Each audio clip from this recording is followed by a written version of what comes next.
എന്റെ അച്ഛനമ്മയ്ക്ക് ഞാൻ ഒറ്റ മോളാ. ആ മോള് അവർക്ക് ഇഷ്ടമില്ലാത്ത ഒരുത്തിന്റെ കൂടെ ഇറങ്ങി പെണ്ണില്ലേ, പിന്നെ മടിയിലിരുത്തി കൊഞ്ചിക്കോ? അത്രയൊന്നും വേണ്ട.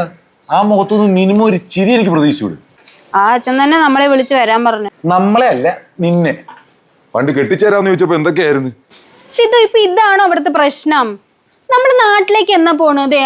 അമ്മയൊക്കെ വിളിച്ചോണ്ടിരിക്കുക. ആ തലേന്ന് പോയാലും മതി. കഷ്ടമുണ്ട് കേട്ടോ. വീണയുടെ മാരേജ് നമ്മൾ ഒരാഴ്ച മുന്നേ പോയതാ.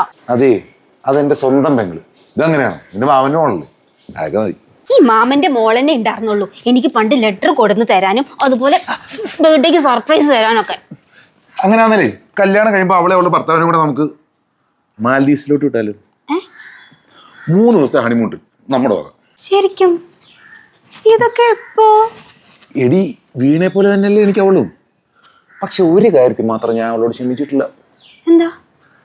പണ്ട് നിന്നെ കൊണ്ട് എവിടെയെങ്കിലും ഒക്കെ പോകണമെന്ന് എനിക്ക് ഭയങ്കര ആഗ്രഹമായിരുന്നു. ഇവളാന്ന് എപ്പോഴും ഒരു വാല് പോലെ.